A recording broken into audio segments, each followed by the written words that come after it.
Nós vamos passar para a ministração da palavra. Eu quero convidar você a abrir sua Bíblia, por gentileza, no Evangelho de Mateus, no capítulo 3.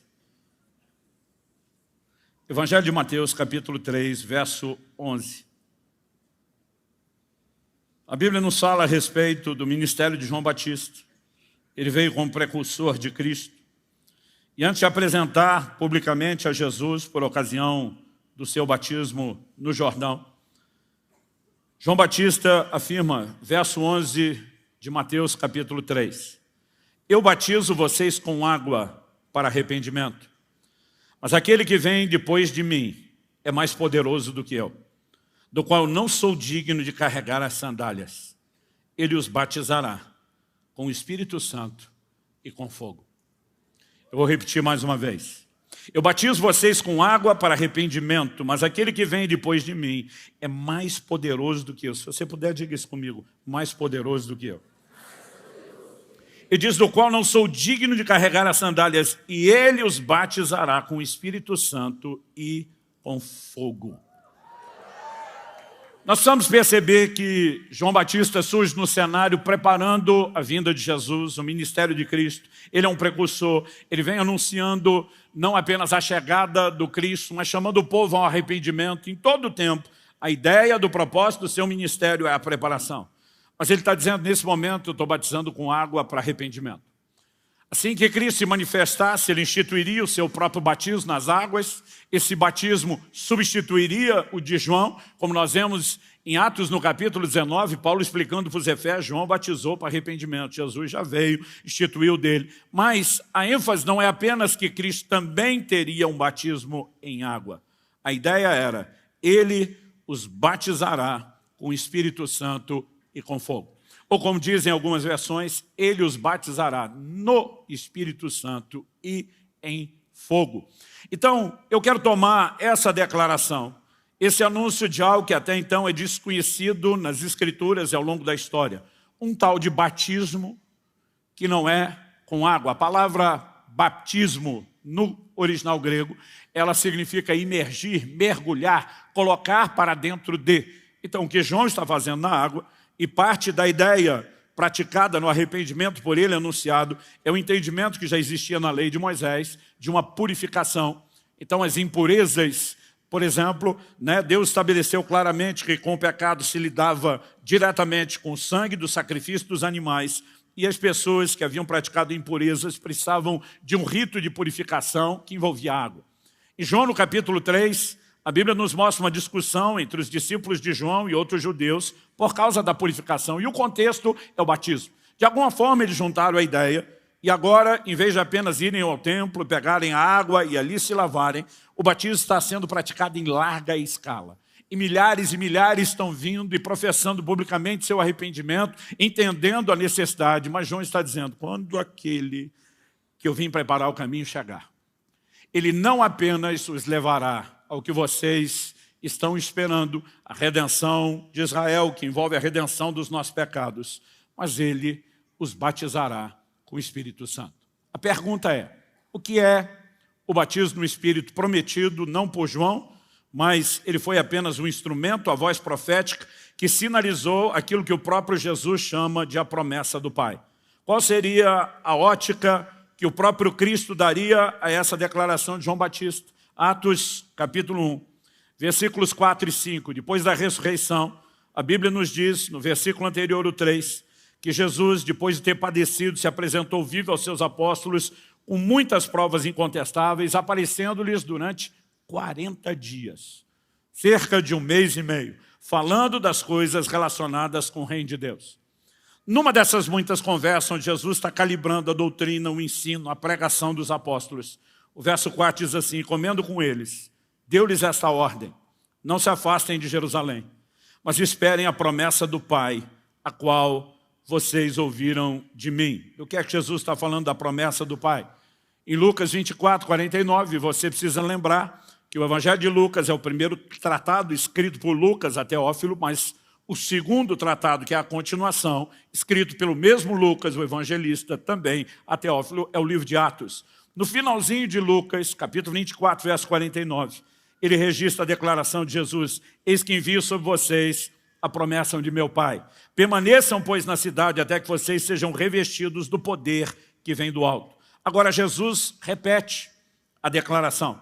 E ele afirma para eles o seguinte: não se afastem de Jerusalém, mas esperem a promessa do Pai, a qual vocês ouviram de mim. Porque João, na verdade, batizou com água, mas vocês serão batizados com o Espírito Santo dentro de poucos dias. Quando Jesus fala que João batizou com água, mas que eles seriam batizados com o Espírito, não é apenas recapitular o ocorrido, é lembrar da declaração de João: eu estou batizando com água, mas virá outro que irá batizar vocês no Espírito Santo. Jesus está dizendo: a hora está chegando. Dentro de poucos dias isso vai acontecer. Então, algo que eu e você precisamos compreender quando olhamos para a palavra de Deus é que existe. Eu introduzi rapidamente o assunto no domingo, mas a gente não tinha nem o tempo, nem a ênfase de explicar o que eu quero detalhar aqui. É que há duas experiências distintas com o Espírito Santo. A primeira delas, ligada à conversão, diz respeito à habitação dele em nós. O Espírito de Deus passa a habitar na vida de todo aquele que se converteu a Cristo e de fato nasceu de novo. Mas há uma segunda experiência. Ela pode acontecer junto com a primeira, ela pode acontecer logo depois da primeira. Infelizmente, alguns demoram para que eles tenham a segunda experiência. Não há uma ordem, um espaçamento, né, que Deus tenha estabelecido, mas são experiências distintas. E a segunda experiência nós chamamos de um revestimento de poder.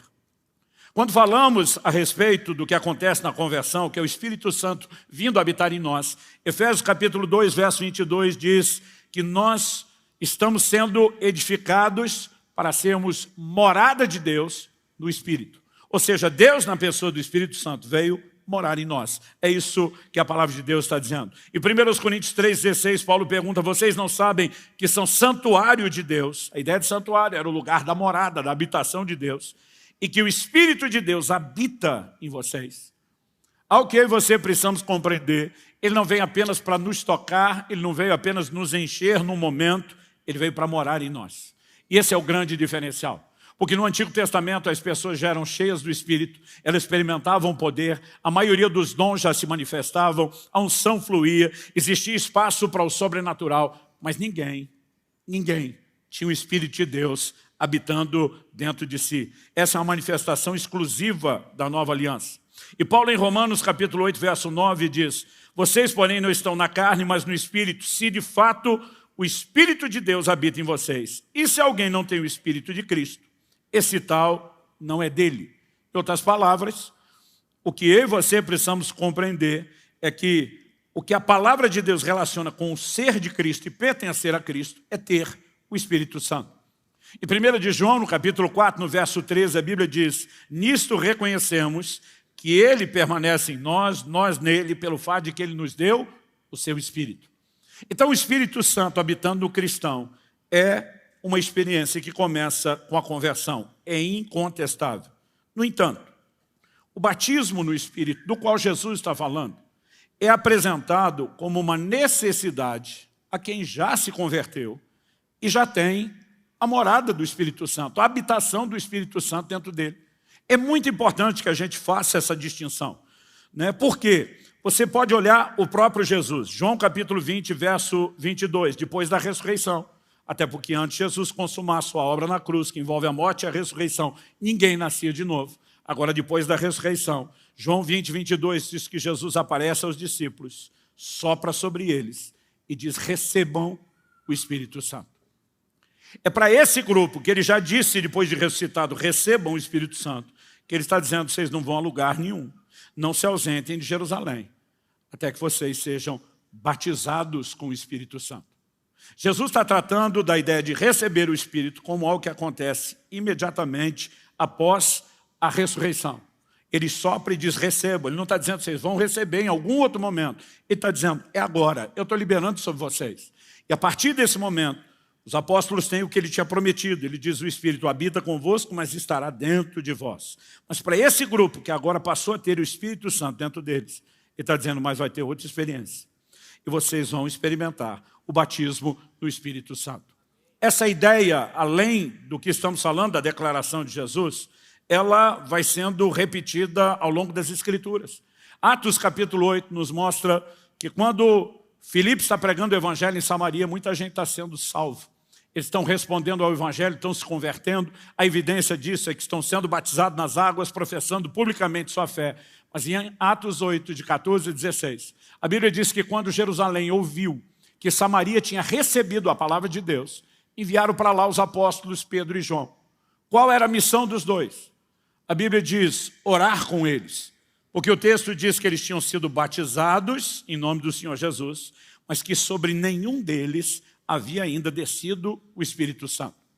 Se você seguir a lógica no momento da conversão e do novo nascimento, eles já passaram a ser morada de Deus. Significa que quando eles vêm para impor as mãos, e a Bíblia está dizendo sobre nenhum deles veio ainda o Espírito Santo, ela está sinalizando uma segunda experiência. No domingo, enquanto falávamos sobre o selo do Espírito, eu citei que muita gente fala de Efésios capítulo 1, verso 13.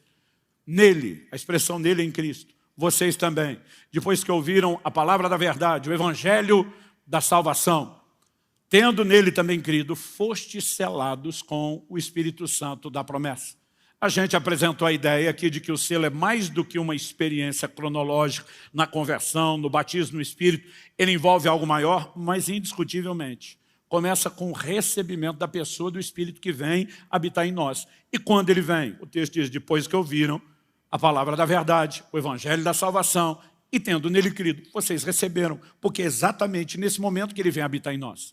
Mas para esses cristãos lá de Samaria que já tinham recebido, agora os apóstolos vêm pôr as mãos. A pergunta que Paulo faz em Atos 19, alguns se intitulavam discípulos. Vocês já receberam o Espírito Santo quando creram? Nos mostra o quê? Que se eles simplesmente só acreditassem, todo mundo converteu, automaticamente já tem tudo, não haveria necessidade de fazer uma pergunta se alguém passou ou não pela experiência. Agora, como a Bíblia não se contradiz, nós entendemos que ela não está falando algo contraditório sobre a mesma experiência, mas ela está mostrando aspectos distintos da ação do Espírito que envolvem experiências que também eu chamaria de igualmente distintas. Então, olhando para as Escrituras, eu e você precisamos fazer essa distinção. Uma outra coisa que não pode deixar de ser colocada na mesa quando discutimos o assunto é que em Lucas, no capítulo 11, no verso 13, Jesus diz, olha, se vocês são maus, sabem dar boas coisas aos seus filhos, quanto mais o Pai Celeste dará o Espírito Santo aos que lhe o pedirem. Se receber o Espírito Santo, é só essa primeira experiência da morada de Deus em nós, e ela é automática na conversão, ninguém precisa pedir o Espírito Santo, seria desnecessário pedir. Agora, se Jesus está falando de receber algo do Pai quando pedimos, então ele não está falando de algo automático. E eu não estou dizendo que naquela experiência inicial a gente não receba, mas estou dizendo que no mínimo nós vamos perceber que deve ter alguma outra coisa a ser buscada e pedida. Eu mencionei anteriormente, vou citar aqui, Gálatas capítulo 3, verso 2. Paulo pergunta, quero apenas saber isso. Vocês receberam o Espírito pelas obras da lei ou pela pregação da fé? Obviamente, nós sabemos que quando o próprio Evangelho é pregado e há uma resposta de fé e gera um novo nascimento, isso traz a habitação do Espírito. Mas Paulo está falando de manifestações do poder de Deus. No verso 5 ele diz, aquele que lhes concede o Espírito e opera milagres entre vocês, ele o faz pelas obras da lei ou pela pregação da fé. Então, seja pedindo em oração, como Jesus fez, ou correspondendo à palavra pregada, é necessário fé. Fé específica para essa experiência com o Espírito Santo. Então, o ponto de partida, eu acredito, precisa ser reconhecer que existem experiências distintas com o Espírito Santo. Nós precisamos dessa compreensão. O Espírito Santo normalmente nos leva a Cristo e nos coloca em Jesus. Quando, na primeira série da mensagem, falando sobre o ministério do Espírito, nós falamos que o Espírito Santo participa da obra do arrependimento, ele participa da própria operação da fé, ele está presente no novo nascimento. Mas em 1 Coríntios, no capítulo 12, no verso 13, a Bíblia diz assim, pois em um só Espírito, todos nós fomos batizados em um só corpo, quer judeus, quer gregos, quer escravos, quer livres. Aqui ele não está falando de batismo nas águas, ele está falando de batismo no corpo. Aliás, toda a ideia desenvolvida a partir desse versículo Ele vai falar do corpo, dos membros do corpo. Toda a ideia é o corpo. Ele não está falando de batismo nas águas. Agora, ele não está dizendo que o corpo de Jesus é algo líquido e alguém pode ser mergulhado no corpo. A ideia da palavra batismo, além de mergulhar, imergir, também é colocar para dentro de. Significa que, por meio de toda a ação do Espírito Santo, na qual temos a responsabilidade de interagir, arrependimento, fé, novo nascimento, é o Espírito Santo quem nos coloca em Jesus, no corpo de Cristo, como parte da igreja. É Ele que nos introduz nessa experiência. Mas tão logo Ele nos traz a Jesus, o que é que Jesus vai fazer? João Batista diz, depois vocês vierem a Ele, Jesus, Ele vos batizará no Espírito Santo. Agora Jesus diz, agora é minha vez. Eu pego você e mergulho você dentro do Espírito Santo. E aí nós podemos pegar a ideia do rio, que nós trabalhamos aqui, né, apresentando esse entendimento e esse conceito, e o que nós percebemos, assim como o Espírito Santo nos leva a Jesus, conversão, o momento onde Ele passará a habitar em nós, Jesus diz agora, eu pego vocês e afundo vocês nas águas do Espírito. Para quê? Para que haja agora um revestimento de poder. São experiências claramente distintas e eu e você precisamos reconhecer isso. Então, Jesus fala a respeito de receberem um Espírito, mas depois Ele diz, vocês serão batizados no Espírito Santo. E Ele diz assim, dentro de poucos dias. 10 dias depois de Jesus falar isso, nós temos o dia de Pentecostes. Como sabemos, foi 10 dias depois. Porque Pentecostes, a palavra Pentecostes significa 50, acontecia 50 dias depois da Páscoa. A Bíblia diz que Jesus ficou com eles por espaço de 40 dias, foi assunto aos céus, e a Bíblia diz, ao cumprir-se o dia de Pentecostes, então a conta é muito fácil de fazer. 10 dias depois dele ter sido assunto aos céus.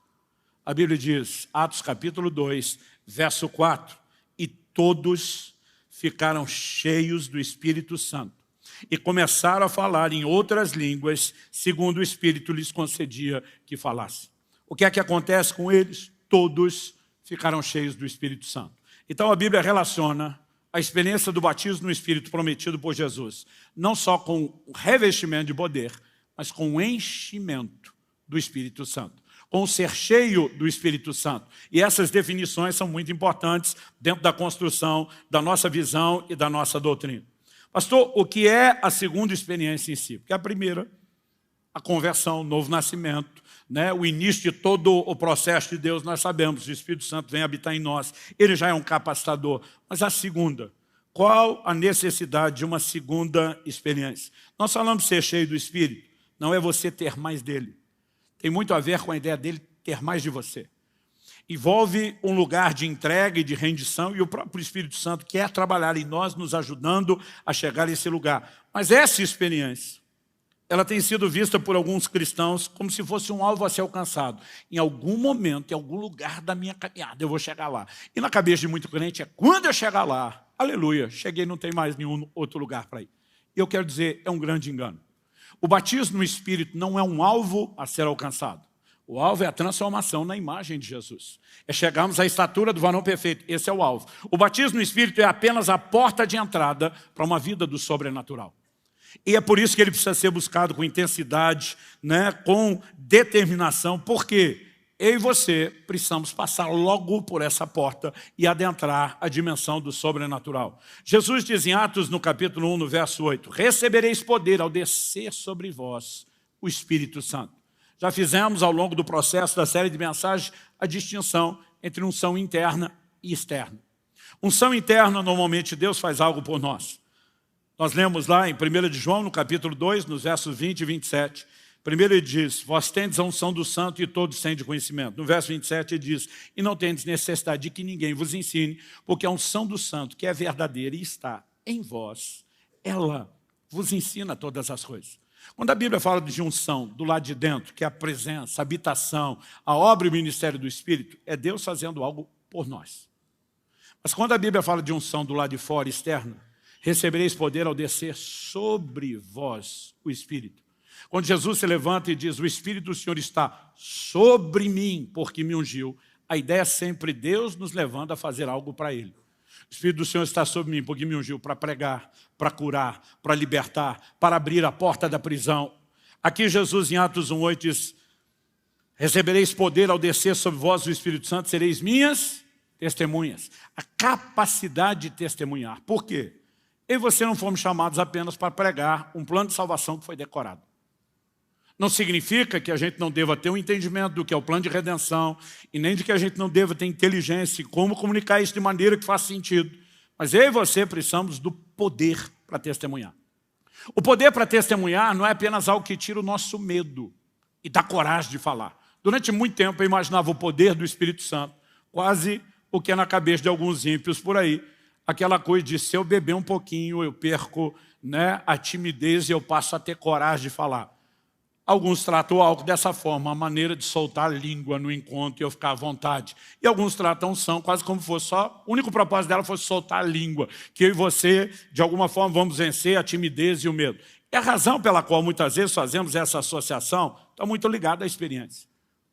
Gente, eu posso dizer o seguinte, eu não tive um encontro marcante, extraordinário com Cristo, como muitos de vocês tiveram. Porque eu ainda era criança quando entendi o plano de salvação. E eu decidi entregar minha vida a Ele, sujeitar a minha vida a Ele. Eu não tinha aquelas experiências com o pecado, com coisas horríveis. Mas eu me lembro que até o começo da adolescência era muito difícil viver o Evangelho. Porque eu estava tentando viver isso no esforço humano. E na minha concepção era difícil. Eu iria descobrir depois que é impossível você viver o Evangelho pela força da sua dedicação. Mas aos 15 anos de idade, depois de uma longa busca, eu fui batizado no Espírito Santo. E se há um divisor de águas na minha vida, algo que de fato eu posso olhar e dizer, a diferença é gigantesca entre o antes e depois, é justamente a partir do batismo no Espírito Santo. Antes, ler a Bíblia era uma obrigação, eu não via como um privilégio. De repente, depois da experiência com o Espírito Santo, a palavra de Deus se tornou atrativa, ela se tornou diferente, ela se tornou saborosa. Antes, orar era só na hora do aperto, no desespero, pedir algum tipo de livramento. E de repente, a vida de oração começa a ser um lugar agradável de permanecer, e permanecer por muito tempo. Sabe, eu não diferente de vocês, quando comecei a orar, não tinha muito assunto, não tinha muita coisa para falar. O duro, quando eu queria gastar tempo, eu ficava repetindo as mesmas coisas. E elas não duravam muito, daqui a pouco eu estava repetindo, parecia ser muito sem graça. Eu lembro do dia que eu descobri que eu tinha pego o gosto da oração. Foi extraordinário para mim e péssimo para a turma. Porque nós estávamos num grupo de amigos orando, e a gente deu as mãos. E justamente porque nessa época ninguém tinha muita coisa para orar, cada um ia fazendo a sua oração. E a gente estava lá na nossa vigília particular, na casa de um dos do grupo, de mãos dadas orando. E chegou minha vez de orar. E eu orei. E eu pensei, deve ter dado de 10 a 15 minutos, porque eu achei que eu orei, foi muito. E quando eu terminei de orar, o do lado não começou. E eu chacoalhei a mão dele, ele não falava nada, eu abri o olho, ele estava me olhando torto, feio, todo mundo me olhando torto, feio. Eu falei, o que foi? Os caras disseram, você viu que oração? Eu falei, não. Disseram, olha o relógio. Eu tinha orado por mais de 1 hora, só aquela passadinha. E eu estava esperando a volta para começar de novo. E de repente você começa a ver, peraí, o que é que está mudando? Mas uma das primeiras coisas que eu descobri, antes eu tinha vergonha de dizer que eu era crente. E se alguém descobrisse, porque eu era do SSC, que é o Serviço Secreto Cristão, é aquele que se mantém a identidade totalmente secreta. E quando alguém descobria que eu era crente, eu tinha tanta vergonha quando descobria que eu já ia me explicando. Mas eu não sou da igreja de fulano. A igreja de fulano era um lá da escola, que era aquela do regime do Talibã mesmo. Que todo mundo falava mal, esculhambava, tirava onda. Eu dizia, não sou daquela. Tipo assim, eu sou de uma versãozinha mais cool, mais legal. Mas eu morria de vergonha. Gente, quando eu fui batizado no Espírito, antes do batismo no Espírito, quando ia para a igreja, eu escondia a Bíblia. Eu simplesmente pegava, na hora de ir para a igreja, botava ela para dentro da calça e debaixo da camisa, e simplesmente cobria e saía escondido. Não adiantava, os amigos sabiam que era domingo. Eu estava com a família, meu pai era daqueles crentes antigos, raiz, que a Bíblia era tipo desodorante, só usava debaixo do braço, no sovacão. E quando saía, começava a gozação. Pai de Deus, irmão, Pai do Senhor, vai crente, Bíblia, era glória a Deus, aleluia. Eu queria desaparecer. Mas quando eu fui batizado no Espírito Santo, eu comprei a maior Bíblia que eu achei. Eu queria mostrar para todo mundo que era crente, e não era só para pegar no domingo, na hora de ir para o culto. Eu levava ela para o trabalho, levava para a escola. Meu pai implicava comigo, dizia, você nem vai ter tempo de ler no trabalho. Eu falei, mas vai ficar em cima da mesa para todo mundo ver que eu sou crente. O que é que muda? Uma das coisas que eu vi desaparecer é que aquele medo e a vergonha foi embora. Antes, se eu tentava falar de Jesus para alguém, minhas pernas tremiam feito vara verde. eu tinha a sensação, alguma coisa vai me dar um infarto fulminante, eu não vou continuar isso. Era um desespero. Depois que eu fui cheio do Espírito Santo, eu enlouqueci. E o pior, eu comecei a andar com um bando de doido, que falava de Jesus o tempo todo. Eu lembro de uma reunião de oração que a gente tinha numa casa. Todo dia, quando começava a reunião de oração, o telefone começava a tocar, era engano. O resto da semana não tocava o telefone, muito menos engano na casa da pessoa, porque nós perguntamos. Um deles falou, isso é o Satanás, querendo atrapalhar nós. Mas nós é que vamos atrapalhar o Satanás. Aí a hora que o telefone tocou, ele, alô, pois não. É da casa de fulano, não, não é não. Desculpa, foi engano. Engano, coisa nenhuma. A providência divina fez seu telefonema cair aqui, para que você soubesse que Jesus Cristo é Senhor, morreu por você. Gente, depois de uns 3 telefonemas desses, nunca mais deu engano. E eu andava com essa turma. Uma vez subiu no balcão da companhia aérea, voo atrasado, cancelado, aquele fuzuê no aeroporto, ninguém explica nada. O cara levantou e falou, eu tenho uma explicação para dar do cancelamento do voo. Todo mundo veio correndo. Ele falou, não é a versão oficial, não é da companhia, eu sou um passageiro como vocês. E ele aproveitou para pregar o evangelho. Deus queria que vocês tivessem a oportunidade de escapar do inferno, porque pregação de antigamente tinha esse negócio de dizer assim, olha, só sua vida vai melhorar quase que sem Jesus. Ele dizia, ou você bota ele para dentro ou tu está lascado. E não bastasse a experiência que eu tive, ainda tinha esses doidos para dar corda do lado. Então eu comecei a pensar o revestimento de poder, da autoridade para falar. Mas é mais do que isso. Ele te dá autoridade e poder para viver. O que é uma testemunha? Testemunha é alguém que viu ou ouviu alguma coisa. Eu e você, diferente daqueles 12, não tivemos o privilégio de estar perto com Jesus, de poder levantar com Pedro e dizer, somos testemunhas da sua ressurreição, porque vimos ele morrer e depois ele aparecer ressuscitado. A grande maioria de nós nunca viu Jesus. Como é que nós vamos dizer que somos testemunhas da sua ressurreição? Quando pelo poder do seu Espírito, ele começa a agir de forma sobrenatural na minha e na sua vida. As evidências de que ele está vivo se manifestam. Um dia eu tive uma conversa franca e honesta com um ateu não hostil. Porque assim, tem uns que não dá para conversar, e tem uns que a conversa até vai. E aí eu fui brincar com ele, eu falei, meu amigo, eu queria ter a fé que você tem. Ele falou, como é que é? Eu não tenho fé. Eu falei, claro que tem fé. É muito mais difícil de crer no que você crê do que crer no que eu creio. E ele, como assim? Eu comecei a conversar com ele. Eu falei, cara, uma coisa é você dizer que é um agnóstico, que não tem conhecimento de Deus, se ele existe, não sabe onde está. A outra é você querer garantir que ele não existe. Você garantir que ele não existe, talvez você seja Deus, pelo menos no meu conceito. Cara, como é que é? Eu falei, ele pode não estar aqui no Brasil. O que garante que ele não está lá na China? E mesmo se você for procurar lá na China, o que garante? Enquanto você foi para a China, ele não foi dar uma voltinha no deserto do Saara e que depois ele não acabou indo para outro canto da Ásia. Então você não só tem que ter a capacidade de procurá-lo em todos os lugares. Falei, além de que ele pode não estar nesse planeta, mas está em outro. Então você não só tem que ter a capacidade de procurá-lo em todos os lugares, mas de vasculhar todos os lugares ao mesmo tempo, para garantir que ele não está em lugar nenhum. E se você consegue vasculhar todos os lugares ao mesmo tempo, você é Deus. Ou seja, para garantir que ele não é, você deve ser no lugar dele. Não dá para não crer que ele não existe.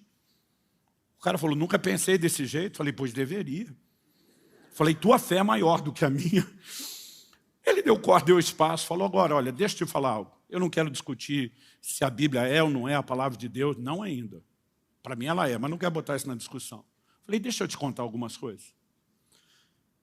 Eu falei, eu tive essa situação na minha coluna, fui desenganado pelo ortopedista aqui da cidade, fulano de tal, CRM e tal, e pode anotar o telefone dele se você quiser perguntar. E eu não sei se o cara ia perguntar, mas ele anotou o telefone. Falei, meu filho é considerado chamado por um médico que não professa a mesma fé que eu, de um menino milagre, porque era para ele estar morto no dia do parto, porque aconteceu isso, isso e isso. E o médico e a equipe dele até hoje fala isso. Pega o nome, te dou o CRM e o telefone. Ele anotou. Falei, minha esposa passou por essa experiência. Chegou uma hora, ele falou, tudo isso que você está falando é verdade. Falei, é. Ele falou, e eu posso conferir? Falei, claro. Ele falou, amigo, vou falar uma coisa para você. Se isso acontecesse comigo, ele falou assim, que eu cria. Quando a Bíblia diz que nós vamos ser testemunhas, não é apenas ter coragem para falar de algo que é difícil de acreditar, é você ter provas. Esse poder entra em operação na sua vida, você começa a viver o sobrenatural. E o que eu e você precisamos entender é que Jesus está dizendo, eu não quero só o meu Espírito habitando em você, garantindo sua salvação. Eu quero colocar você numa vitrine. Eu quero te dar poder e autoridade para pregar o Evangelho, para viver de uma forma que seja inspiradora. Pastor, então todo mundo vai ser salvo? Não, não foi nem com Jesus, vai ser comigo, com você. Mas muito mais gente vai ser, se eu e você formos testemunhas que manifestem o poder, do que seria se a gente só pregasse um discurso. Quem está entendendo? Então, precisamos compreender o que é experiência. Em essência, a segunda experiência, o batismo no Espírito, é um revestimento de poder. E ele começa com a porta de entrada. Uma experiência inicial, que é a porta de entrada para um mundo crescente, progressível, inimaginável do sobrenatural. Pastor, como nós recebemos a experiência? Olhando para as Escrituras, eu vejo pelo menos 3 formas. Eu não estou dizendo que Deus não possa fazer algo diferente, mas pelo menos 3 ele deixou registrado para mim e para você saber. A primeira eu chamo de oração e busca, e foi o que aconteceu comigo. O Senhor Jesus diz, ninguém sai de Jerusalém, não vá a lugar nenhum, até que do alto sejam revestidos de poder. Quando você lê Atos capítulo 1, verso 14, você percebe que enquanto eles estavam esperando, de acordo com aquilo que foram orientados, instruídos por Jesus, a palavra de Deus diz assim, todos esses, primeiro vai dar o nome dos apóstolos, incluindo Matias, o substituto de Judas. A Bíblia diz, todos estes perseveravam unânimes em oração, com as mulheres, com Maria, mãe de Jesus, e com os irmãos dele.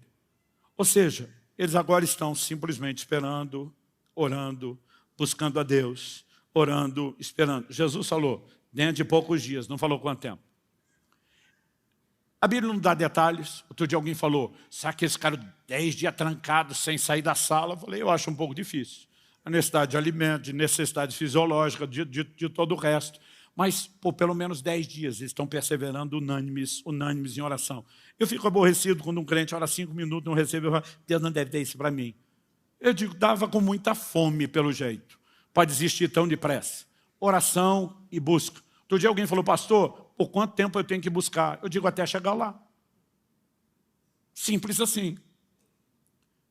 Então, a pessoa pode estar lá, ela e Deus, orando, buscando, e em algum momento a coisa vai acontecer, como aconteceu no dia de Pentecostes com aquele grupo. Mas há momentos onde a gente pode reconhecer não só o que houve no dia de Pentecostes. O dia de Pentecostes foi um resultado, pelo menos para aquele grupo, da oração e da busca. Então a gente pode dizer, houve um derramar do Espírito. É lindo quando você está num ambiente, um derramar do Espírito. O derramar do Espírito é aquele negócio que fala assim, perdeu o controle. Deus veio. É Deus purinho, veio com força, veio com intensidade, veio de repente. Eu me lembro de uma reunião onde tivemos, e foi algo para mim, talvez, o mais parecido com o que a gente lê no dia de Pentecostes até hoje. Aliás, eu não sei se os outros ouviram, mas eu ouvi o barulho do vento entrando. E aquilo parecia uma onda varrendo o salão. Na verdade, era um ginásio cheio, buscando a Deus. E por onde aquele negócio entrou, do jeito que o barulho veio, foi pegando todo mundo. Foi um negócio massivo. Eu nunca vi nada igual, nem antes e nem depois. Mas aproveitei. Nadei de braçada aquele dia. Foi algo especial. Agora, Atos capítulo 10. A partir do verso 44, a Bíblia diz que Pedro ainda está pregando. Ele não terminou a mensagem, ele não fez o apelo, não deu tempo de chamar o povo na frente, preencher a fichinha da consolidação, nada disso.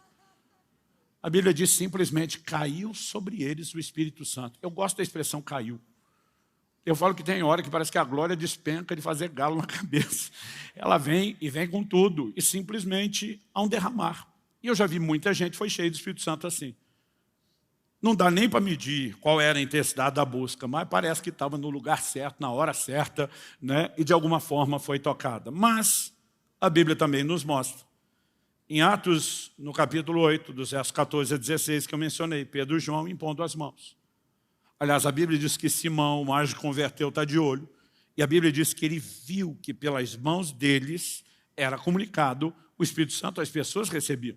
Em Atos 19, Paulo, quando pega aquele grupo que se intitulava discípulos lá em Éfeso, e os batiza na água, e a Bíblia diz que eles foram cheios do Espírito Santo, eles passaram, né, naquele momento em que foram cheios do Espírito Santo, estou fazendo referência aqui a Atos 19, verso 5, passaram também a profetizar. Quando eu olho para isso, eu fico pensando, poxa, a Bíblia fez questão de registrar que Paulo impôs as mãos sobre eles, assim como Pedro e João fizeram. Então, nós temos oração e busca. Um indivíduo está lá sozinho e diz, eu e Deus, eu estou nessa. Existem momentos onde há um derramar do Espírito Santo. Existem momentos de imposição de mãos. É por isso que eu disse que ainda que nós vamos ter uma oração geral, crendo num derramar, nós também vamos ter imposição de mãos. Pastor, se a experiência não acontecer hoje, eu acho interessante a gente saber que tem que lidar com probabilidades. Mas normalmente quando quem me pergunta isso, minha pergunta de volta é: e por que não pode acontecer hoje? Porque parece que a pessoa já está esperando que não aconteça de novo. Se a gente recebe o Espírito pela pregação da fé, e eu e você só cremos que nunca é o dia, a gente pode estar empurrando desnecessariamente uma experiência. Você sabe quem são as pessoas mais fáceis de ser cheias do Espírito Santo? O cara que acabou de converter, que não entende nada, que ninguém botou minhoca ou abobrinha na cabeça dele, que não ensinou conta, que não falou nada. Parece que esses caras estão prontos. Você bota a mão na cabeça, o cara desanda a falar em língua, da pouco o que aconteceu comigo? Porque nem sabe o que é aquilo. Mas às vezes o crente ele fica tão cheio de preocupação, talvez ele mesmo quer garantir, não, se não acontecer, eu preciso ter um plano para não duvidar de Deus, mas já está duvidando antes do plano. Antes do plano de não duvidar ser colocado em execução, ele já está. Então minha primeira pergunta é: por que não? Você que está orando e crendo, hoje pode ser o dia. Pastor, o senhor está garantindo? Não. Mas até que termine, não dá para garantir que também não é. Agora, o que eu entendi foi minha experiência. E eu vou dizer para você, para mim era frustrante. Porque eu ia na frente, o povo orava, punha as mãos. E eu costumo dizer, repetir sempre isso: o ruim não é você ir na frente, não ser batizado do Espírito Santo. O ruim é você ir o da frente, ser o de trás, ser o da direita, ser o da esquerda, ser. E você tem a sensação que sobrou só você. Eu às vezes eu falava para Deus: qual é o seu problema comigo? Agora, há muitas coisas que podem ajudar ou atrapalhar. Eu, por exemplo, sempre fui uma pessoa racional demais. O pau pode estar quebrando, mover de Deus, milagre acontecendo. Eu sempre penso mais do que a maioria. Eu lembro de uma reunião que eu estava ministrando em Porto Seguro, na Bahia. E eu dei uma palavra de conhecimento. Não é que a coisa aconteceu do nada. Eu falei: olha, Deus está tocando uma mulher agora. É uma mulher, não é homem. Você vai sentir um calor muito forte no seu ouvido esquerdo e está curando o seu ouvido esquerdo agora. A palavra de conhecimento veio, eu falei e ia voltar a ensinar. Eu pensei, talvez seja um otite, uma dor no ouvido, alguma coisa assim. Uma mulher levanta e vem correndo para frente gritando. Ela era surda desde os 3 anos de idade, daquele ouvido, porque perfurou o tímpano. E ela está dizendo: eu fui curado, eu já estou meio desconfiado. Porque às vezes você fica assim: não, a dor de ouvido é mais fácil do que a surdez. A gente tem essa bobagem. Só que enquanto ela está ali contando a história e eu estou levemente desconfiado, uma outra corre para frente. E ela quer falar, ela quer contar. Eu digo: o que a senhora quer? Ela falou assim: eu era quase que totalmente surda. Os aparelhos auditivos já não funcionavam mais. Quando eu vi ela dando testemunho, eu falei: se a senhora era surda, como é que eu vi? Ela falou: moço, leitura labial. Eu: desculpa. Continua. Ela falou: quando ela falou que Jesus curou, eu falei: se está aqui curando surdo, eu também quero, e meu ouvido abriu. Eu falei: ok, só um pouquinho. Alguém conhece essa mulher, pode me provar que ela era mesmo surda? O pastor dá um puxão na minha camisa por trás e diz: é minha irmã, cara, pode deixar ela falar. Aí eu olho e falo assim: parece que tem. Eu quase não via surdo ser curado. Começa um atrás do outro. Eu falei: não sei, hein? Será que estão me trolando? E a gente tem essa dificuldade às vezes. Eu tenho essa inclinação. Então, eu imaginei um monte de coisa. Eu botei um monte de filtro de como deveria ser a experiência. A maioria de nós, depois que é batizado do Espírito Santo, você fala assim: alguém devia ter me explicado que era mais simples. Porque o que vem de glorioso, poderoso, extraordinário é depois da experiência. E a gente fica exaltando a experiência. Então, há algumas coisas, obviamente, se a gente ensina, compartilha melhor, ajuda, sim. Outras atrapalham. Se você falar: pastor, parece que o derramar do Espírito não aconteceu, ou aconteceu naquele outro lado da igreja que eu não estava, cheguei depois, sentei no lado errado, que parece que ele não caiu igual, ou impuseram as mãos sobre mim, mas pastor, todo dia um cara falou para mim: todo mundo que impõe as mãos sobre mim não é ungido. E eu falei: uau, o problema está com todo mundo, menos contigo. Sabe, algumas pessoas são mais difíceis. Eu sempre conto a história do irmão que eu apelidei de um irmão cabo de vassoura. Porque eu dizia, orar com ele um cabo de vassoura era a mesma coisa.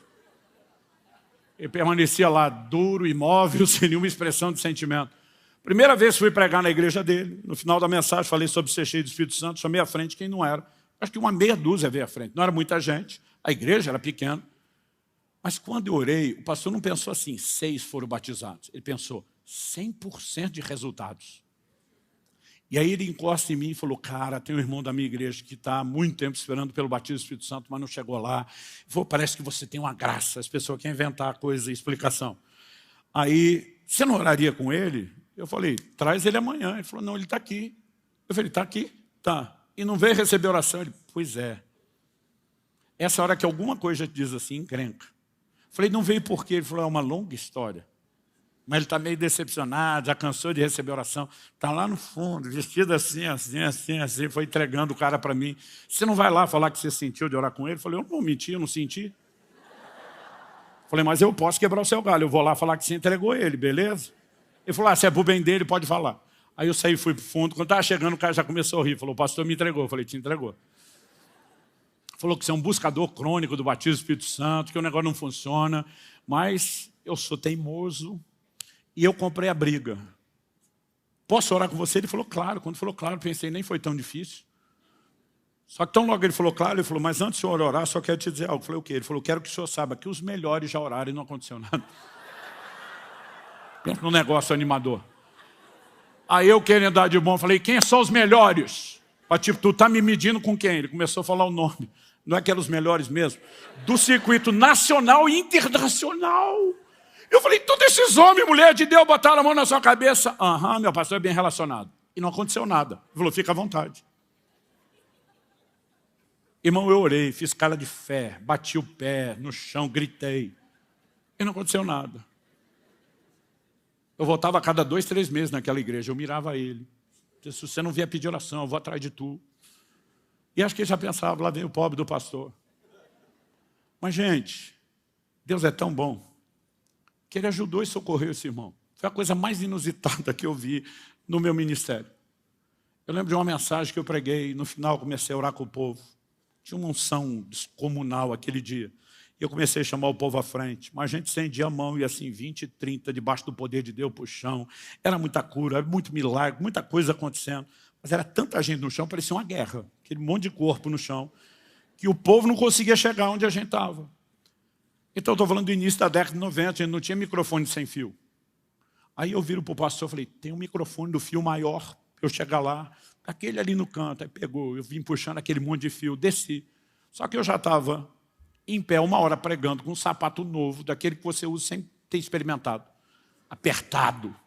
Mas assim, engolindo meus dedos, eu não aguentava mais. Eu lembro que ali, antes de descer a orar, eu falei, gente, as irmãs que estão de salto, quiser ficar mais à vontade. Eu vou ficar à vontade, ó. Ranquei o sapato, fiquei de meia. Lembro até hoje, uma meia salmão, Adri. Rosa não, salmão. E aí eu desci. Quando desci, o que eu não sabia é que aquele microfone estava sem fio terra. O que eu não sabia é que esse negócio dá choque de verdade. O que eu não sabia é que enquanto eu estava com o sapato, eu estava aterrado. Mas quando eu tirei e desci, ainda tinha o carpete. Eu continuava isolado. Não aterrado, isolado. Mas eu fui passando por cima do povo, para chegar onde os outros não podiam chegar. E o carpete acabou. E quando eu pisei de meia naquele chão de cimento, fora do carpete, pensa no choque. Um choque de dar um soco assim no braço. E eu já estava indo com a mão para orar com o primeiro que estava na frente. Quem? O irmão Cabo de Vassoura. A hora que eu pisei, levei choque, não deu tempo de pensar, fazer nada. Eu toquei. Quando toquei na testa dele, fechou o curto nele. Sério, estou falando diante de Deus. Ouvi o barulho, o estalo. Ele deu um pulo para trás, regalou os olhos, ergueu as mãos. Desandou lá em línguas. Fim do culto. A igreja inteira fez uma fila para cumprimentar ele. Antigamente, eu não sei de onde que nós tiramos isso, mas antigamente, quando alguém era curado, revelado, batizado no Espírito Santo, a gente ia dar os parabéns. Eu não sei de onde tinha isso, mas acontecia. Aí a fila inteira de gente, os irmãos da igreja, para dar os parabéns. Eu no fim da fila, esperando chegar a minha vez e tal. Quando faltam uns 2, 3 para chegar, eu já estou perto, o suficiente para ouvir. Ele fala, bom, eu fui o único que não caí hoje.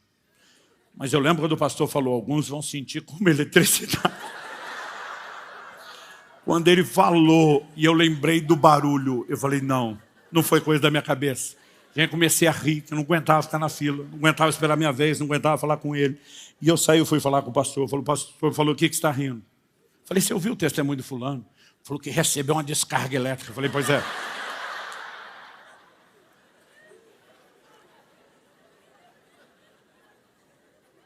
O microfone do fio grande, o pastor botou a mão na cabeça, porque ele sabia do que ele não tinha me avisado. O sem fio terra. Falei, aquele que você não me contou, que eu tirei o sapato, que acabou. Eu falei, alguém tem que contar para ele que aquilo não foi o Espírito Santo.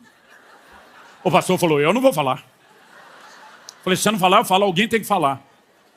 Ele olhou para mim e falou assim, Subirá, calcula a probabilidade estatística. Depois de tanto tempo que a gente está orando, clamando por esse cara que está emperrado, que o motor não pega de jeito nenhum. Tem um problema no motor de arranque dele. Ele falou, qual a probabilidade de você aparecer hoje com o sapato que você está usando a primeira vez, que você não testou, que você não aguenta mais, na hora de orar com ele, dele não conseguir chegar, dele ser o primeiro, dele estar exatamente no final do carpete, e ele foi falando, eu comecei a pensar a probabilidade estatística, falei, difícil. Ele falou, a descarga que ele sentiu pode não ter sido sobrenatural, mas Deus usou. Falei, estou com você nessa. Falei, eu também não vou falar, não. Gente, durante uns 2 anos ia naquela igreja. Eu ficava do lado dele no louvor, eu ria, e eu pensava, não posso falar. Ele olhava para mim com a cara, Deus está abençoando, eu dizia, você nem imagina. O que eu quero te dizer, se eu apliquei fé para um cara desse, que não era nem ovelha do meu rebanho, eu vou aplicar por você. Nem que seja um choque que te pegue de surpresa uma hora dessa. Aliás, a gente podia ter planejado um microfone desse hoje, né? Não, estou brincando. Esse tipo de coisa você não planeja, você vê Deus fazer. Aonde eu quero chegar nesse momento? Pastor, como saber se eu já recebi a experiência? Seja pela busca pessoal, seja por um derramar do Espírito, seja pela imposição de mãos. Como é que eu realmente sei que algo aconteceu? Em primeiro lugar, quando você se converte, o Espírito Santo vem habitar em você, você já tem elementos que permitem alguns níveis de experiência com o Espírito Santo. Mas quando falamos do revestimento de poder, existem algumas coisas que não podem ficar de fora. Quando falamos de evidências genéricas. Por exemplo, se Jesus prometeu um revestimento de poder, mas eu não vejo evidências do poder, do sobrenatural, nada acontecendo e da operação dos dons, é o que vale a pena eu me questionar. Eu realmente experimentei isso e não estou entendendo como interagir, ou eu ainda não tive a experiência. Aí você fala, não, pastor, isso aí é a sua veia carismática, pentecostal, eu fui criado de outra forma, eu tenho um pouco de dificuldade com essas coisas, tem uma outra maneira de eu avaliar a minha vida. Eu falei, eu acho difícil não ter o resultado que Jesus prometeu, mas a Bíblia não fala de uma coisa só. Gálatas 5,16 fala de uma vida de vitória sobre a carne. A Bíblia diz, andar em espírito e jamais satisfareis as concupiscências da carne. Mas de vez em quando eu pergunto para alguns, tudo bem, que você não está vendo o tal do outro poder lá, mas o poder interior para vencer também não está rolando. Eu digo, está faltando algo.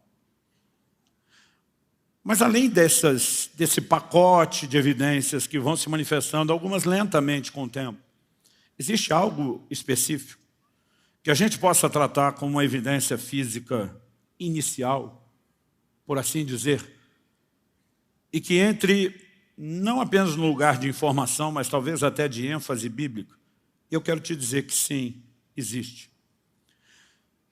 A promessa que foi feita no início por João Batista já tinha sido feita pelos profetas. Jesus repete e teria o seu cumprimento. Ela tem o registro em Atos no capítulo 2, no dia de Pentecostes.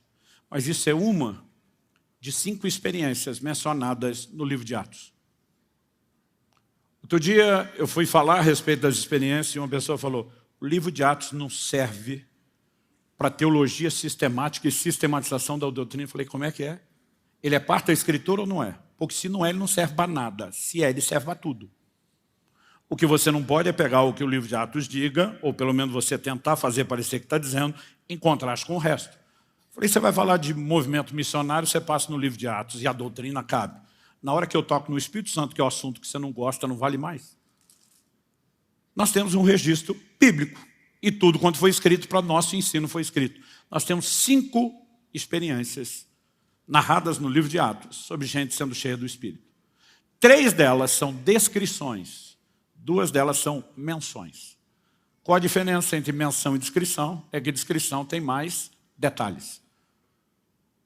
Então, por exemplo, alguém pode dizer, na terça-feira à noite, do dia 19 de setembro, o pastor Luciano Subirá estava ministrando naquela reunião especial. É uma menção. Ou alguém pode dizer, ele chegou antes do horário do culto e ficou surpreso com a igreja cheia de gente, já estava orando, buscando a Deus. Ele ficou impressionado com o que estava acontecendo. Ele estava numa pilha desse. E aí você pode entrar no lugar de descrição. Não é só contar uma coisa rápida e superficial, mas você dá detalhes. Então, dessas 5, 3 são descrições, 2 são menções. E eu e você precisamos entender que a Bíblia nos mostra a repetição de um padrão. Aliás, o apóstolo Pedro, numa das experiências, ele observa a repetição do que ele chama de padrão. Atos 10, de 44 a 47, diz assim: enquanto Pedro falava essas palavras, o Espírito Santo caiu sobre todos os que ouviam a mensagem. E os fiéis que eram da circuncisão, que tinham vindo com Pedro, admiraram-se, porque também sobre os gentios foi derramado o dom do Espírito Santo. Pois eles os ouviam falando em línguas e engrandecendo a Deus. Outra versão diz magnificando a Deus. Então Pedro disse: será que alguém poderia recusar a água e impedir que sejam batizados esses que, assim como nós, receberam o Espírito Santo? E aí ele vai dar ordem a partir do verso 48, vão batizar todo mundo. O evangelho finalmente chegou aos gentios. Mas quando ele volta para Jerusalém, Atos 11 mostra que o povo, incluindo apóstolos, presbíteros, mas em especial o partido dos fariseus, o povo está esperando ele com o pedra nas mãos. A confusão está armada. Você entrou em casa de gentios, comeu com eles, porque de acordo com os ritos da lei mosaica do Antigo Testamento, um judeu não podia relacionar com o gentio.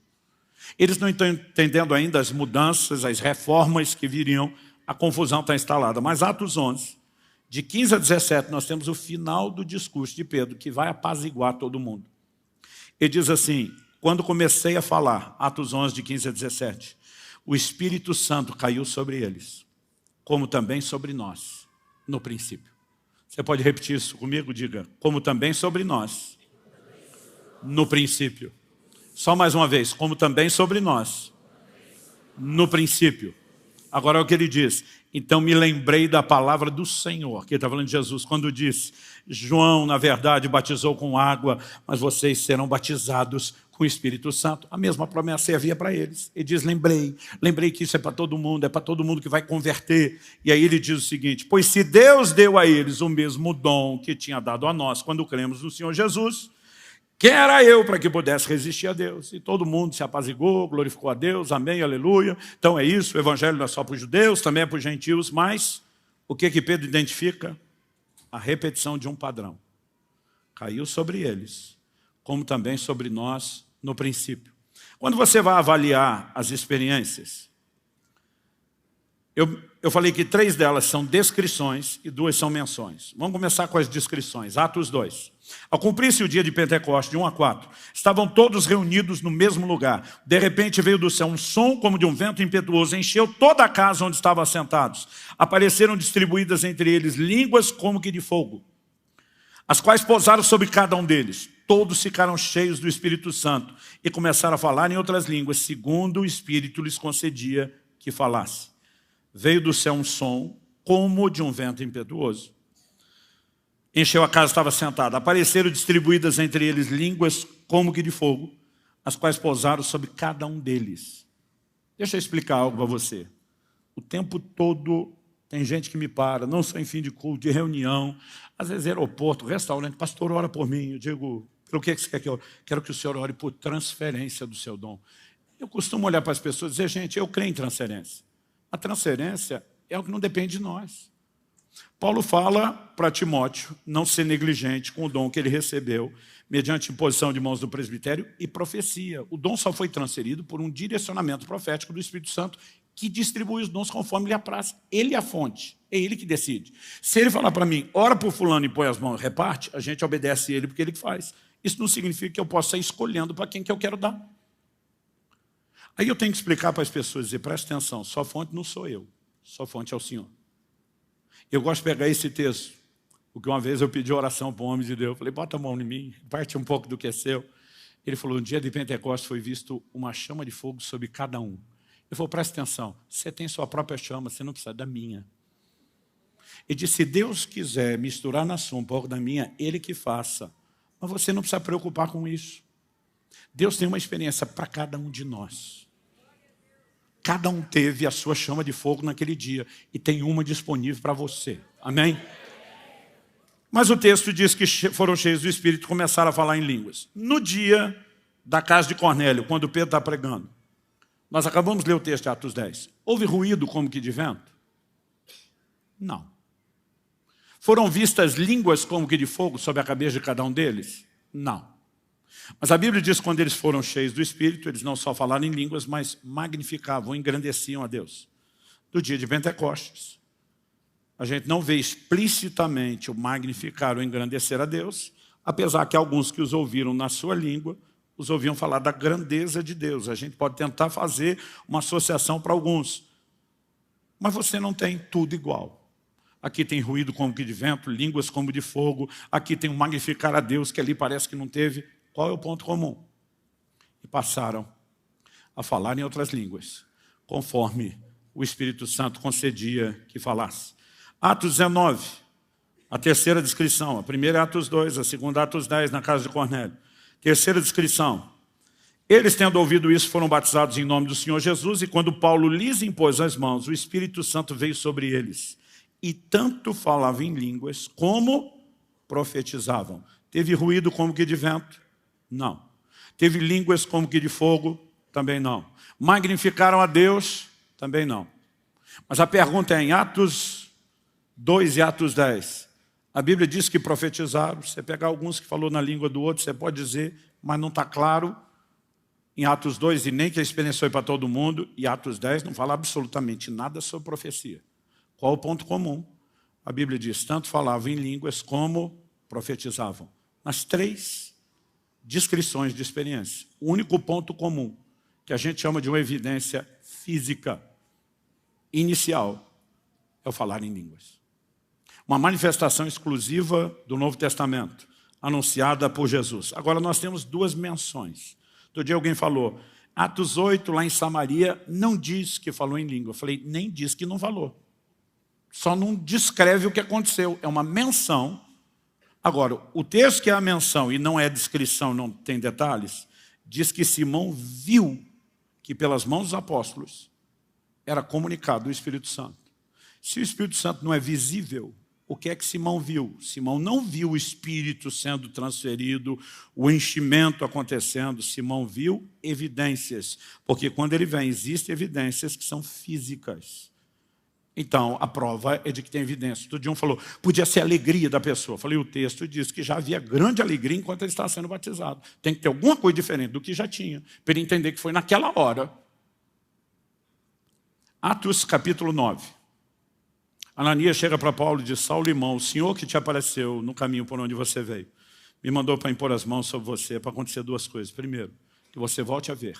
Segundo, que você seja cheio do Espírito Santo. A Bíblia diz, levantando-se, Paulo foi batizado. O povo fica discutindo se o batismo foi onde, se tinha tanque, se não tinha tanque na casa de Ananias. Eu falo, gente, a primeira coisa que vocês tinham que levar em consideração é o contexto. Ele está dizendo, eu vim para que você volte a ver, seja batizado. Impõe a mão, ele volta a ver, levanta e seja cheio do Espírito. Levanta e é batizado. Para mim, a Bíblia está falando do batismo no Espírito Santo. Alguém diz, mas não diz que ele falou em línguas. Mas em 1 Coríntios 14, 18, ele diz, eu dou graças a Deus, porque eu falo mais em línguas do que todos vós. Então, apesar do texto não dizer que falou, não diz que ele não falou no dia, mas mostra que ele falava depois e ensinava os outros a importância. Quando você olha para essas 5 passagens bíblicas, em 3, nós temos a repetição de um padrão observado por Pedro. Em 2, nós temos deduções de uma evidência física inicial. Atos 8 não é claro o que era, mas em Atos 9, aquele que não é claro, nós sabemos que tinha a manifestação. Isso me leva a crer e afirmar que a manifestação do falar em línguas é uma evidência física inicial do batismo no Espírito Santo. Agora, o crente que teve essa experiência não é melhor do que o que não teve. Outro dia alguém falou, pastor, eu não entendo o que é cair debaixo do poder de Deus. Ele falou, qual o lucro disso? Eu falei, não, acho que não tem muito não. Ele falou, como assim? Eu falei, meu querido, imagina que você pega um copo, uma xícara, bota lá no chão, e aí você pega um balde enorme de água e joga tudo de uma vez. O que vai acontecer com o copo? Ele não aguenta e cai. Me parece que naquele momento a gente só está provando a fragilidade do copo. Provavelmente ele nem vai levantar cheio. Aí ele falou, ah, é? Eu falei, é. Você achou que quem cair era melhor, né? Por isso que alguns se jogam. Ele sente que está sendo olhado, vigiado, todo mundo vai achar que eu que sou carnal. Outro dia alguém falou, pastor, tem gente que o senhor ora que cai, que o senhor não acredita? Eu falei, a maioria. Um dia um cara ímpio estava na minha frente, chegou na reunião e falou, pastor, desculpa, hein? Eu vi esse negócio, as pessoas foram curadas, que eu sabia do problema, aquilo parece que foi de verdade mesmo, mas esse negócio da turma caiu, eu não acredito nisso não. Eu falei, não. Ele falou, não. Eu falei, quer experimentar? Ele falou, eu nem sou crente. Eu falei, não tem problema. Só quero que você saiba que funciona. Ele falou, então, acho que nós podemos tentar.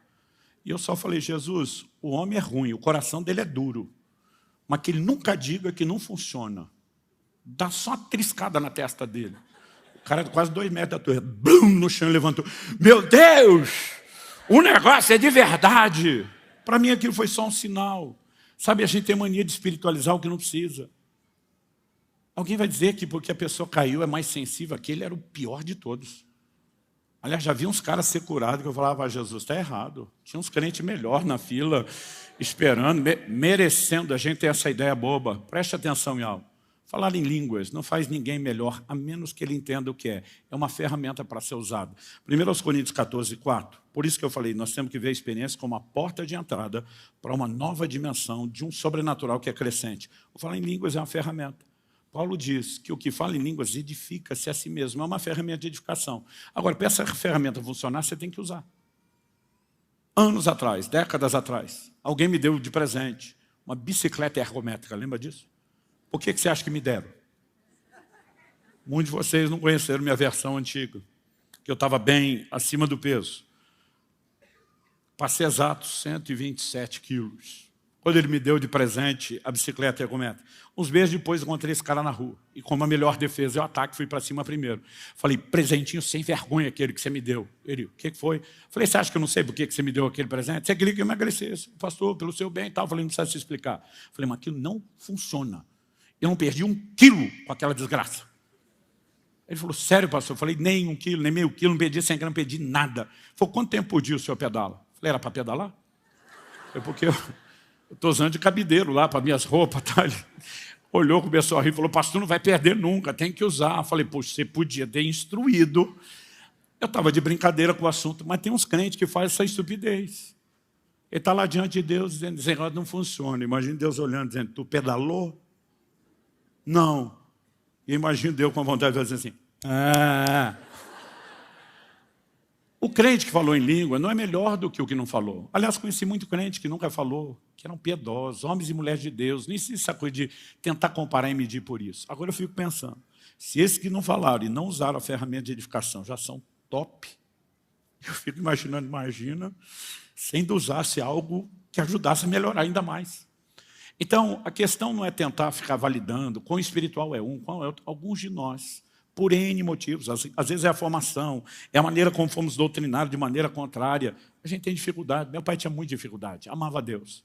Eu vi muitas evidências dos dons. Eu não posso dizer que o homem não foi cheio do Espírito Santo. Eu nunca vi meu pai falar em línguas. Eu sou de uma época que a gente não podia nem perguntar esse tipo de coisa. Agora, em vez de simplesmente só ficar tentando justificar, a minha pergunta para alguns é, por que não? Se é uma ferramenta de edificação, na minha vida tem sido uma das coisas mais importantes, o tempo que eu gasto falando em línguas. Paulo diz, se eu orar em línguas, minha mente está sem fruto, mas o meu espírito, ele ora. E você pode fazer isso enquanto faz um monte de outra coisa. Eu estou lá pagando 1 hora de cardio no elíptico.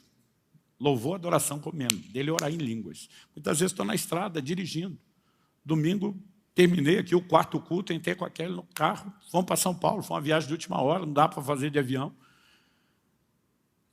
Eu aproveito momentos como esse para orar e para orar tudo que eu puder. Não precisa ser só aquela hora que você consegue trancar no quarto. É lógico, quando eu estou num ambiente público, às vezes estou num avião, tem gente sentada do lado, se eu orar em línguas altas, eu estou me tirando uma camisa de força. Também não precisa, né, desse tipo de coisa, mas às vezes estou ali baixinho, resmungando. De vez em quando o cara do lado diz o quê? Não, nada não, senhor, desculpa. Estou pensando aqui meio alto, desculpa, tá? Se o senhor quiser falar outra coisa, a gente conversa, mas até agora não tinha falado nada não. Aí eu volto a orar. E você pode, quanto mais entra nesse lugar, descobrir que tem benefícios extraordinários. Eu não vou falar sobre isso agora, escrevi um livro inteiro sobre falar em línguas, tem um curso inteiro sobre isso, quem quiser, corra atrás depois. O que eu quero é que a gente vá para os finalmente. Vamos orar. Antes de orar, eu quero dar uma instrução, algumas instruções que vão servir para todos. Em primeiro lugar, há uma provisão e uma promessa, uma provisão sobrenatural por conta de uma promessa. Pedro, no dia de Pentecostes, disse, para vós é a promessa, para os vossos filhos, para aqueles que estão longe, para quantos o Senhor nosso Deus chamar. Desde que meus filhos nasceram, Kelly e eu fizemos um acordo. A gente dizia, não vamos orar em línguas na frente deles quando eles são crianças, porque eles não entendem. Eu não quero que daqui a pouco eles estão imitando os pais o que houve, sem saber. Então a gente não fala nada na frente deles. Mas a gente fica orando por eles. Toda noite, quando eles iam dormir, eu botava a mão na cabeça deles e dizia assim, o mais rápido possível, que sejam cheios do Espírito Santo. Que o Senhor os pegue sem que eles entendam, né, o que é experiência, o que não é. Também sem que dê tempo de alguém botar alguma coisa contra. Mas que seja algo inquestionável, que é o Senhor. Um dia, meu filho Israel, então de uns 6 anos de idade, fala, pai, precisamos conversar. Eu falei, ok, filho. Ele falou, está acontecendo uma coisa estranha comigo. Eu falei, é mesmo, filho, o que é? Ele falou, sabe quando a gente está orando e vai orando, e quando o senhor vai orando bastante, tem aquele momento que vai ficando gostoso a oração? Eu falei, sei. Ele falou, nessa hora está acontecendo uma coisa estranha comigo. Eu falei, o que, meu filho? Ele falou, eu começo a falar umas coisas que eu não entendo. Eu falei, é mesmo? Ele falou, é. E eu agindo como quem nem sabe o que é aquilo. Falei, interessante, filho. Ele falou, pai, eu estava pensando aqui, será que a gente pode ter um momento de oração? E se acontecer, o senhor, de repente, depois dá uma avaliada e me dizer o que é isso? Eu falei, podemos, filho. Vai que acontece, né? E aí nós dobramos o joelho e começamos a orar. E ele naquela entrega, aquela busca apaixonada. Daqui a pouco esse menino destampou, falar em línguas, do jeito que eu nunca vi ninguém orar. E eu estou olhando aquilo e dizendo, Deus, o senhor pegou mesmo o menino. Minha filha estava com seus 6... São 3 anos diferentes. Quando ela estava com seus 6 anos e pouco, mais ou menos a idade, eu falei, filha, deixa eu te dizer uma coisa. Pode acontecer que em algum momento desse, quando você está no seu tempo com Deus, na oração, que você sinta uma coisa meio diferente na oração. Ela falou, tipo, falar umas coisas que a gente não entende. Eu falei, o senhor está por fora, já está acontecendo. Eu falei, Jesus, o senhor pode fazer isso, mas nós aplicamos fé. Para nós é a promessa, para nossos filhos. Minha esposa, ela estava na oração e busca. Ela não recebeu no derramar, ela não recebeu na imposição de mãos, mas Deus a visitou. Eu tenho ouvido muita gente contar a experiência, teve um sonho. E no sonho ela falava em línguas. E alguns acordaram falando, outros acordaram com medo de ser só um sonho. Há muitas formas e maneiras, mas nós precisamos crer. Há uma provisão sobrenatural para cada um de nós. Deus não faz acepção de pessoas. Então, em vez de, porque não aconteceu ainda, você ficar justificando que não vai acontecer nunca mais, você tem que se perguntar, por que não vai acontecer a partir de agora? Segunda instrução. Alguns que se converteram e vieram de uma experiência com o mundo espiritual, principalmente com o recebimento de espíritos, eles ficam com um certo receio do Espírito Santo. Eu quero te dizer, ser cheio do Espírito Santo é a coisa que você mais precisa. Porque Jesus disse que depois que o espírito o imundo sai de alguém, ele vê a casa vazia, arrumada, adornada, mas vazia. Ele diz, vou voltar e vou trazer companhia, outros 7, e a Bíblia diz que o estado vai ser pior. A libertação se consolida não é com a saída do que é ruim, é com o enchimento do que é bom. Então, quem mais precisa disso é quem veio desse mundo, dessa experiência. Agora, alguns ficam naquele medo. Por quê? Ele trata o Espírito Santo quase como fosse incorporar o que ele incorporou. E não tem nada a ver uma coisa com outra. Presta atenção, você não corre o risco de receber nada ruim.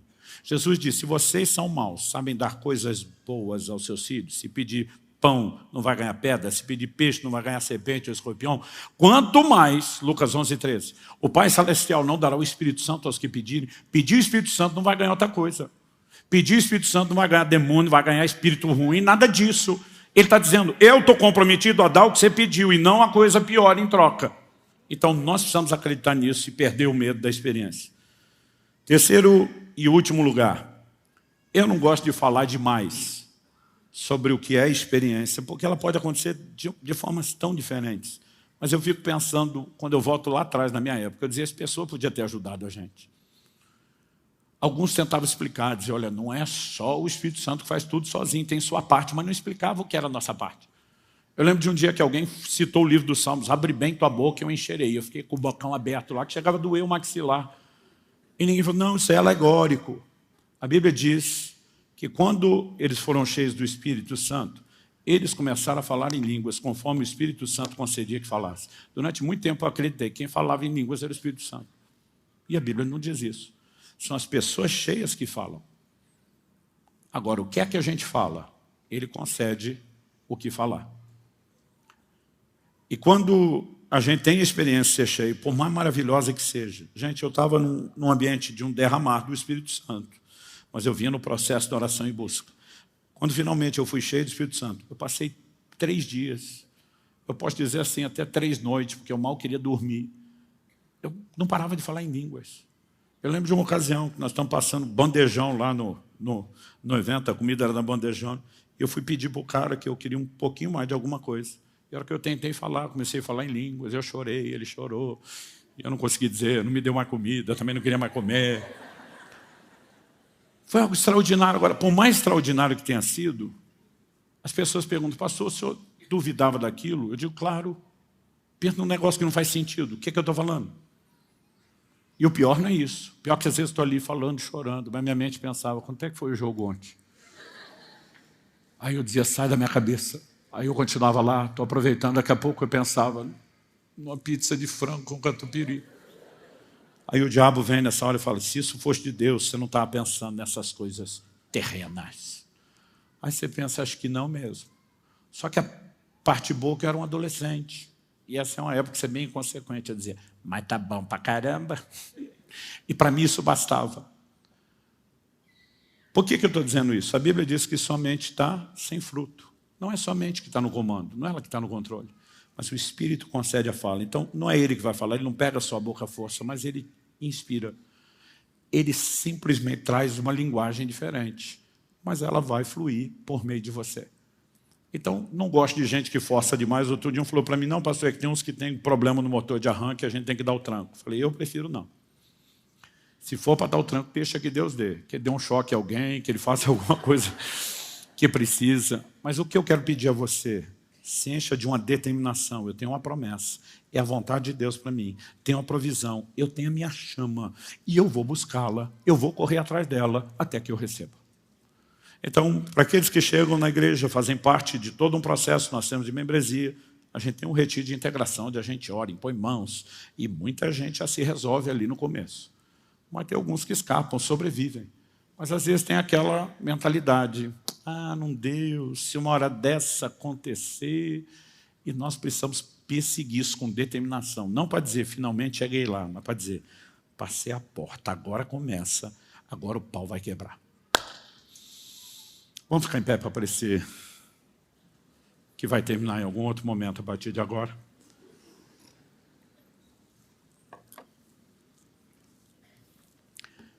Antes de orarmos por aqueles que não tiveram experiência, essa não é a noite só para quem não teve a experiência. Em Atos, no capítulo 4, nós vemos o mesmo grupo de apóstolos que já tinha tido o enchimento de Atos 2. A Bíblia diz que enquanto eles oravam, todos foram cheios do Espírito. Tremeu o lugar onde estavam reunidos. Nós sempre podemos ter novas experiências de enchimento com o Espírito Santo. Particularmente acredito que algumas delas podemos ter experiências que nunca tivemos. Nesse dia não teve ruído como que de vento, não teve línguas como que de fogo, mas a Bíblia diz que o lugar chacoalhou. Só Deus sabe o que pode acontecer comigo, com você. Eu me lembro de um evento que eu vim participar em Curitiba, eu morava no interior. Mas eu sabendo o que ia acontecer, fominha, mas vim. E não vim mirando no homem de Deus que ia ministrar, embora fosse um exemplo, uma inspiração para mim. Eu estava dizendo ao Espírito Santo, eu sei que o Senhor planejou algo especial. E a hora que o Senhor mover, eu estou lá, eu estou na espera. Gente, eu não consigo descrever porque eu sempre vivi aquela lembrança extraordinária do primeiro dia. A experiência daquele dia foi tão boa quanto o primeiro, mas um pouco melhor. E Deus simplesmente me fazia lembrar disso, dizendo, eu não quero só que você volte a ter aquilo que teve, eu quero que você tenha o que você ainda não teve. Embora a gente quer dar um foco especial na oração genérica e depois exposição de mãos, para quem ainda não carrega as evidências e manifestações do enchimento, do revestimento de poder, primeiro, todo mundo tem que saber, se entregou a vida a Cristo, se você de fato se posicionou em fé e nasceu de novo, o Espírito Santo já está dentro de você e isso é algo extraordinário. Mas quando você combina não só ter habitação, mas o revestimento de poder, e com essas duas coisas você ainda entende o que nós vamos falar domingo, de como deixar Ele te guiar e te liderar, isso se torna uma química explosiva. Então, eu quero que você ore e clame a Deus de coração, assim, como se não houvesse amanhã. Como se tudo dependesse só de hoje, só dessa oração que você vai fazer. E mais importante do que sentir, são as evidências, os resultados que vêm depois. Quando as pessoas perguntam, pastor, o que o senhor sentiu? Eu falei, sentia nada. Eu simplesmente destampei a falar umas coisas que eu não entendia, eu não conseguia parar. Eu chorava emocionado porque coisas estavam mudando dentro de mim. A minha forma de pensar começou a ser reprogramada naqueles 3 dias. Eu, de repente, passei a sentir um amor por Jesus. Uma fome pela palavra dele. Uma vontade de conhecê-lo que eu nunca tinha sentido. Mas eu não chorava pela experiência. Eu chorava pelo que estava acontecendo dentro de mim. Mas os resultados começaram a se tornar cada vez mais intensos e evidentes e tudo mudou. Mais importante do que sentir. Eu não sei por que quando a gente ora e põe as mãos, tem uns que parece que um raio caiu, o cara apaga debaixo do poder de Deus, não sabe o que aconteceu. Outros não sentem nada. Eu não sei explicar por que não. Aliás, eu sou do time de quem quase nunca sente nada. Mas o mais importante não é o que você vai sentir no momento. É o que vai ser liberado. É o que vai ser desencadeado. Os céus estão abertos, eu diria que o céu está baixinho. A nuvem já está assim, quase encostando na sua cabeça. E eu quero que a gente comece sem ter um tempo específico. A direção de Deus, ore de uma forma geral. E enquanto nós estivermos orando no geral, a gente vai manter essa transmissão. A partir do momento que a gente começar a impor as mãos, nós não vamos continuar a transmissão. E você que está em casa, você pode orar sem transmissão, você também não precisa parar. Mas a gente, no momento em que passar a impor as mãos, nós vamos focar muito mais nos que precisam receber essa oração. E nós vamos precisar da ajuda dos pastores, dos diáconos, de vários dos líderes. A gente vai dar o comando depois. Aqueles que já são cheios, não precisa ficar assistindo a nossa ministração aos outros. Você pode ir bebendo cada vez mais, buscando a Deus. E você, a partir desse momento, faz como você achar melhor. Tem gente que prefere orar em pé, tem gente que prefere orar de joelho, tem gente que quer ficar sentado na cadeira dele, né? Tem gente que critica o outro, aquele religioso sentado, feito uma pedra, duro. E às vezes é o jeito que o cara fica à vontade com Deus. Não tem um modelo. Aliás, Atos 2 diz que o Espírito encheu a casa onde eles estavam sentados. A primeira experiência, o povo estava sentado. Se a gente tentar ser bíblico, tem mais chance de você receber sentado do que de pé. Não, estou brincando, alguns já começaram a sentar. Você fica à vontade. Você pode acompanhar os músicos em adoração, nesse primeiro momento. Porque a Bíblia diz, não vos embriagueis com vinho, mas enchei-vos do Espírito. Como? Falando entre vós com salmos, hinos, cânticos espirituais. Deus habita no meio dos louvores. E quando começamos a adorar, nós nos tornamos suscetíveis, sensíveis. Mas sabe, de repente você pode ser levado por Deus a cantar um cântico novo, completamente diferente do que eles estão cantando. Talvez até uma melodia diferente. E você pode perceber que talvez vai ter um transbordar diferente e profético. Talvez você seja cheio do Espírito Santo e comece a falar em língua sem que ninguém toque em você, sem que nada aconteça. Aproveite, desfrute, esqueça o resto. Não precisa acompanhar a música. Mas nós queremos que a partir desse momento a gente possa apenas se render. Mas eu quero que você ore e clame entendendo. Sua fonte não são as pessoas que vão impor as mãos. Talvez elas sejam canais. A sua fonte é o Senhor Jesus. E Ele é o batizador. O batizador está aqui. E Ele está aqui não apenas para assistir o que vai acontecer, Ele está aqui para tocar. Você que não teve essa experiência, eu quero que você ore e clame como se não houvesse amanhã. Pastor, e se eu não receber hoje? Você preocupa com isso depois. Nós vamos continuar buscando até receber. Mas a pergunta é por que não aqui e agora? Então comece a falar com Deus. Espírito Santo, falamos tudo aquilo que o Senhor nos orientou a falar, ensinar, instruir, provocar a fé. Mas o Senhor não nos trouxe esse lugar apenas para que a gente tivesse mais informações ou alinhamento doutrinário. Nós oramos que agora a palavra proclamada produza a resposta de fé necessária, de forma sobrenatural, vivificada pelo Teu Espírito. Nós oramos que os céus se abram de uma forma especial sobre aqueles que ainda não tiveram essa experiência. Embora todos aqueles já tiveram, Pai, nós oramos por um novo enchimento, por uma nova experiência. Mas, Pai, clamamos que o Teu Espírito seja derramado sobre a vida de cada um neste lugar, daqueles que nos acompanham por essa ministração, ao vivo, ou mesmo depois de forma gravada. Nós oramos pela manifestação do poder do Espírito Santo. E mais do que a evidência física inicial de falar em outras línguas, nós oramos por uma nova dimensão do sobrenatural. Nós oramos por um revestimento de poder. Nós oramos pela capacidade de vencer a carne, o pecado, o mundo, o diabo de uma forma nunca antes experimentada. Pelo Teu poder. Pelo Teu poder, Espírito Santo. Clamamos por enchimento. Clamamos por revestimento de poder. Clamamos pelo cumprimento da promessa. E declaramos em fé que a promessa é nossa, é dos nossos filhos, é de cada um que ainda não se converteu, está longe, a quem o Senhor irá chamar, é de cada um que está aqui, já foi chamado, e nós tomamos posse, nós cremos,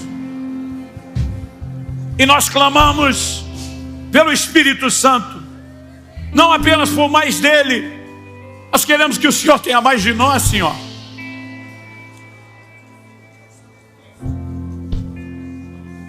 Vem sobre nós.